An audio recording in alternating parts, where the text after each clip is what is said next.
Good afternoon, everyone. I want to thank you for coming here today. I obviously want to thank our members for being here. My name's Will Barkley, and I'm the minority leader in the State Assembly.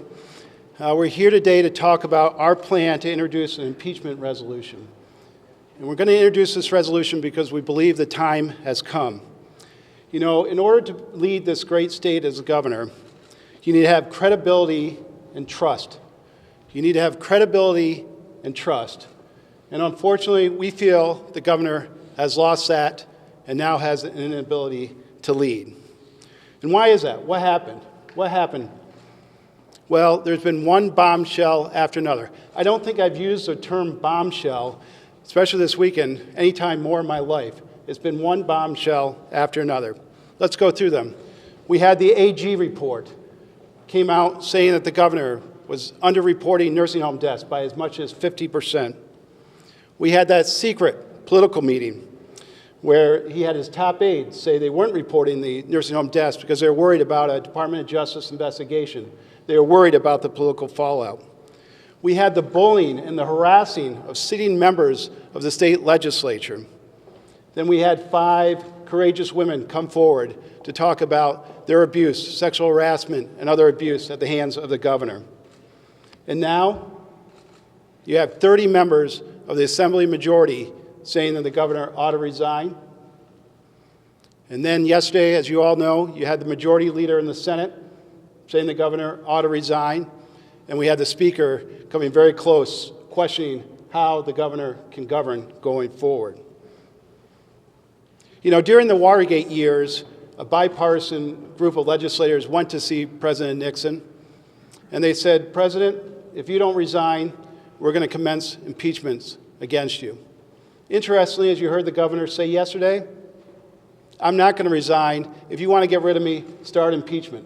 Well, we think now is the time to act. We think it's time to commence impeachment.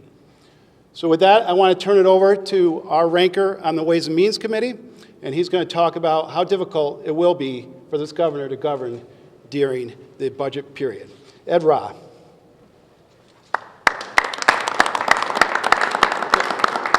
Thank you, Leader. As we all know, today's March 8th, so in a little over 3 weeks, our state budget is due. And it's probably one of the most important state budgets we will ever adopt as we're trying to get vaccines out into our communities, trying to help our schools reopen, our businesses reopen, our economic recovery from this COVID-19 pandemic. And when you have the leadership in both houses and rank and file members on both sides of the aisle calling on the governor to resign, the leader is exactly right. It's about trust, and it's clear the trust is gone. And to negotiate a budget under those circumstances, to me, is impossible. And lastly, I want to say all of my colleagues here in Albany know this. Our executive is extremely powerful in the budget process. Well, we learned yesterday about the issues and potential cover-up of safety problems with the new Tappan Zee Bridge. We've had all the allegations, and certainly we should never forget about the nursing home issue. So the trust is gone, and to allow the governor to continue to wield that kind of power just can't happen and is not in the best interest of New Yorkers. Thank you.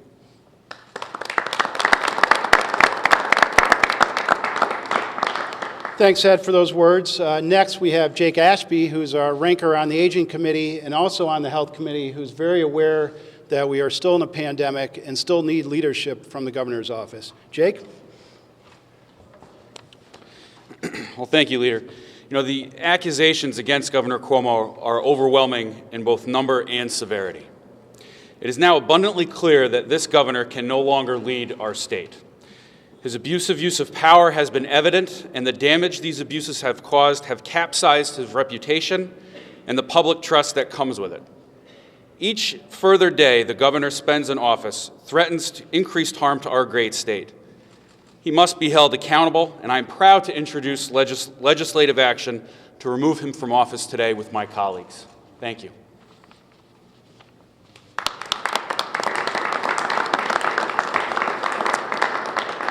Okay, thank you, Jake. And with that, we'll take questions.